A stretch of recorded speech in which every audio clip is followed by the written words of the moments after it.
Welcome to my YouTube channel Study with Wahab. Ajir এই ভিডিওটোত integration of ICT in Teaching Environmental Science ইয়াৰ ওপৰত আলোচনা কৰা হ'ব।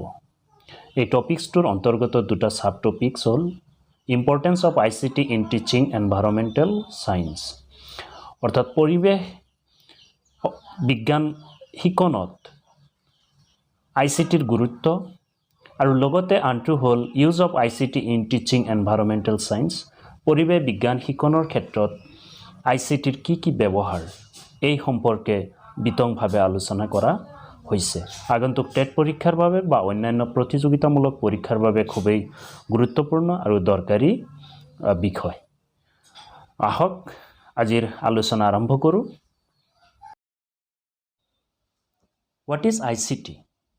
ICTৰ সম্পূৰ্ণ গঠন কি বা ICT মানে কি? ICTৰ সম্পূৰ্ণ গঠন হ'ল ইনফৰমেশ্যন এণ্ড কমিউনিকেশ্যন টেকনলজি। এই তিনিওটা শব্দৰ পৃথক পৃথক অৰ্থ আছে। ইনফৰমেশ্যন যাক তথ্য বুলি জানো আমি, কমিউনিকেশ্যন যোগাযোগ কৰা, টেকনলজি প্ৰযুক্তিৰ ব্যৱহাৰ। অৰ্থাৎ ICT হ'ল ইনফৰমেশ্যন এণ্ড কমিউনিকেশ্যন টেকনলজি। প্ৰযুক্তিৰ ব্যৱহাৰ কৰি যেতিয়া তথ্যৰ সৰবৰাহ কৰা হয়, আদান প্ৰদান কৰা হয়, সেইটোৱে হ'ল ICT।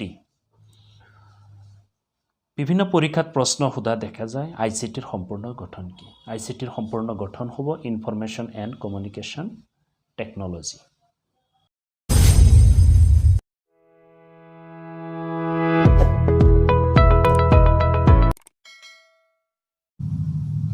Importance of ICT। ICTৰ গুৰুত্ব সম্পৰ্কে আলোচনা কৰোঁ আহক। ICTৰ যোগেদি তথ্যৰ সংগ্ৰহ কৰা হয়, তথ্যৰ সঞ্চয় কৰা হয়, তথ্যৰ পুনৰুদ্ধাৰ কৰা হয়, বিশ্লেষণ আৰু সৰবৰাহ। একেটা ক্ষেত্ৰত ICTৰ ব্যাপক ব্যৱহাৰ কৰা দেখা যায়। মনত ৰাখিব ICTৰ যোগেদি তথ্যৰ সংগ্ৰহ, তথ্যৰ সঞ্চয়, তথ্যৰ পুনৰুদ্ধাৰ, তথ্যৰ বিশ্লেষণ আৰু তথ্যৰ সৰবৰাহ কৰা হয়। পৰিৱেশ অধ্যয়নত ICTৰ প্ৰয়োগ কি দিশত কৰা হয়? ইয়াৰে তিনিটা দিশৰ বিষয়ে আমি আলোচনা কৰিম। Number 1 remote changing technology, number 2 GIS, number 3 GPS।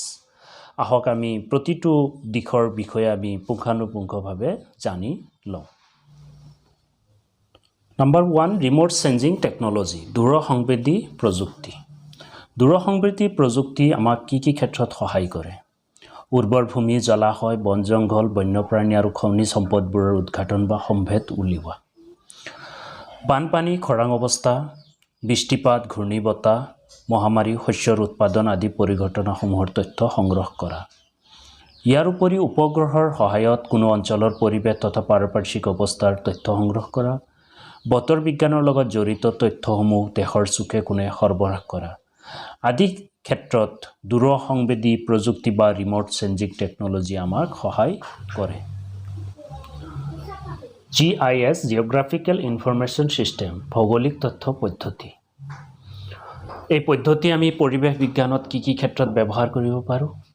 দূৰসংবেদন প্ৰক্ৰিয়াৰে কৃত্ৰিম উপগ্ৰহৰ জৰিয়তে বতৰ বিষয়ক তথ্য সংগ্ৰহ কৰি খেতিয়কসকলক যোগান ধৰা, খনিজ সম্পদৰ চিনাক্তকৰণ কৰা, তেলৰ উৎস, পানীৰ উৎস, প্ৰাকৃতিক গেছ আদিৰ উৎসসমূহ চিনাক্তকৰণ কৰা, মেপ প্ৰস্তুত কৰাত ৰাস্তা ঘাট, হাবি বননি চিনাক্ত কৰি দিয়া।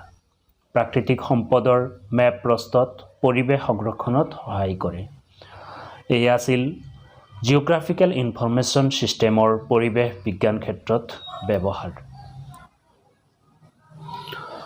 GPS বা গ্লোবেল পজিশ্যনিং ছিষ্টেম বা গোলকীয় স্থান নিৰূপণ পদ্ধতি। গোলকীয় স্থান নিৰূপণ পদ্ধতিয়ে আমাৰ পৰিৱেশৰ ক্ষেত্ৰত কেনেধৰণে সহায় কৰে? 1 নম্বৰ বনজুই আৰু প্ৰাকৃতিক ঘটনাবোৰৰ নিৰীক্ষণ কৰা, পৰিসীমা নিৰ্ধাৰণ কৰা। 2 নম্বৰ বনাঞ্চলৰ বন্যপ্ৰাণীৰ বসতিৰ অধ্যয়নত সহায় কৰা। 3 নম্বৰ পৰিৱেশৰ পৰিৱৰ্তনৰ সম্পৰ্কে আগতীয়া সম্ভেদ ব্যৱস্থা কৰা। 4 নম্বৰ বতৰৰ পৰিঘটনাৰ পৰিৱৰ্তনৰ স্থান নিৰ্ধাৰণ কৰা। 5 নম্বৰ বন্যপ্ৰাণীৰ ক্ষেত্ৰ অধ্যয়ন কৰা। ৱাইল্ড লাইফ ফিল্ড ষ্টাডি কৰাৰ ক্ষেত্ৰতো আমাক GPSে সহায় কৰে। ইয়াৰ উপৰিও মেপ প্ৰস্তুত কৰাৰ ক্ষেত্ৰত আমাক যথেষ্টখিনি সহায় কৰে। তো গ্লোবেল পজিশ্যনিং ছিষ্টেম বা গোলকীয় স্থান নিৰূপণ পদ্ধতিয়ে আমাক পৰিৱেশ অধ্যয়নৰ ক্ষেত্ৰত উল্লেখিত ক্ষেত্ৰসমূহত যথেষ্টখিনি অৱদান আগবঢ়ায়। ইনফৰমেশ্যন এণ্ড কমিউনিকেশ্যন টেকন'লজিৰ বাবে ভাৰত চৰকাৰে এটা আইন প্ৰণয়ন কৰিছিল, যাক আমি IT এক্ট বুলিও জানো, নাইবা ইনফৰমেশ্যন টেকন'লজি এক্ট। এইটো 2000 চনত প্ৰণয়ন কৰা হৈছিল। মনত ৰাখিব, IT এক্ট বা ইনফৰমেশ্যন টেকন'লজি এক্ট ভাৰতবৰ্ষত 2000 চনত প্ৰণয়ন কৰা হয়। এনভিছৰ সম্পূৰ্ণ গঠন কি? এনভিছৰ সম্পূৰ্ণ গঠন হ'ল environmental information system. Environmental information system বা এনভিছ ভাৰত চৰকাৰৰ এটি অনুষ্ঠান 1982 চনত স্থাপন কৰা হৈছিল। এইটো মনত ৰাখিব, কেতিয়াবা প্ৰশ্ন সোধা দেখা যায়, এনভিছ কেতিয়া স্থাপন কৰা হৈছিল। ভাৰত চৰকাৰৰ পৰিৱেশ, বন আৰু জলবায়ু পৰিৱৰ্তন মন্ত্ৰণালয়ৰ অধীনত এই অনুষ্ঠানটোৱে পৰিৱেশ সংৰক্ষণৰ কাৰণে ভাৰতবৰ্ষত বিভিন্ন ধৰণে কাম কৰি আহিছে। মনত ৰাখিব, এনভিছ ভাৰত চৰকাৰৰ পৰিৱেশ, বন আৰু জলবায়ু পৰিৱৰ্তন মন্ত্ৰণালয়ৰ অধীনত থকা এটি অনুষ্ঠান। 2019 চনৰ সাধাৰণ টেটৰ প্ৰশ্ন কাকতত EVSৰ ICTৰ ওপৰত হোৱা প্ৰশ্নটো আছিল, শিক্ষাত জ্ঞান আহৰণৰ পদ্ধতিটো বেছি ফলপ্ৰসূ কৰিবৰ কাৰণে ব্যৱস্থা কৰা প্ৰযুক্তি। ইয়াৰ উত্তৰ হ'ব ICT, অৰ্থাৎ ইনফৰমেশ্যন এণ্ড কমিউনিকেশ্যন টেকন'লজি।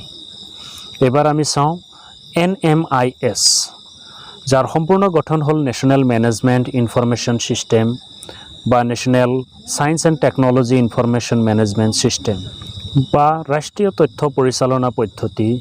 এই অনুষ্ঠানটি ৰাষ্ট্ৰীয় বিজ্ঞান আৰু প্ৰযুক্তিবিদ্যাৰ অধীনৰ এটি অনুষ্ঠান। ইয়াৰ পৰা কেতিয়াবা প্ৰশ্ন হোৱা দেখা যায়, NMISৰ সম্পূৰ্ণ গঠনটো কি? NMISৰ মুখ্য কাৰ্যালয় দিল্লীত আৰু ইয়াৰ মুঠ শাখাৰ সংখ্যা 25টা। ভাৰতবৰ্ষৰ বিভিন্ন ৰাজ্যবিলাকত ইয়াৰ শাখাসমূহ আছে। NMISৰ কাৰ্যাৱলীসমূহ প্ৰদূষণ নিয়ন্ত্ৰণৰ ওপৰত ব্যৱস্থা গ্ৰহণ কৰা, নিৰাপদ বিজ্ঞান প্ৰযুক্তিৰ প্ৰয়োগ কৰা, দূৰসংবেদন পদ্ধতিৰ ব্যৱহাৰ, স্বাস্থ্য ৰক্ষা সম্পৰ্কীয় তথ্যসমূহ জনসাধাৰণৰ মাজলৈ সৰবৰাহ কৰা, পুনৰ ব্যৱহাৰ কৰা শক্তি সম্পৰ্কে ৰাইজক সচেতন কৰা, পৰিৱেশ সঞ্চালনা, জলাভূমি ব্যৱহাৰ আদি তথ্যবোৰ সৰবৰাহ কৰা। ভাৰত চৰকাৰৰ বিজ্ঞান আৰু প্ৰযুক্তি অনুষ্ঠানটিৰ অধীনত NMISৰ এই উপৰোক্ত কাৰ্যাৱলীখিনি খুবেই গুৰুত্বপূৰ্ণ আৰু আপোনালোকে মনত ৰাখিব। ইয়াৰ পৰা প্ৰশ্ন হোৱাৰ সম্ভাৱনা আছে। আজিৰ এই ভিডিঅ'টোৰ জৰিয়তে পৰিৱেশ অধ্যয়নত ICTৰ ভূমিকা আৰু ইয়াৰ গুৰুত্ব সম্পৰ্কে বিভিন্ন দিশবোৰ আলোচনা কৰা হ'ল। ভিডিঅ'টো শেষলৈকে চোৱাৰ বাবে ধন্যবাদ। Thank you so' much.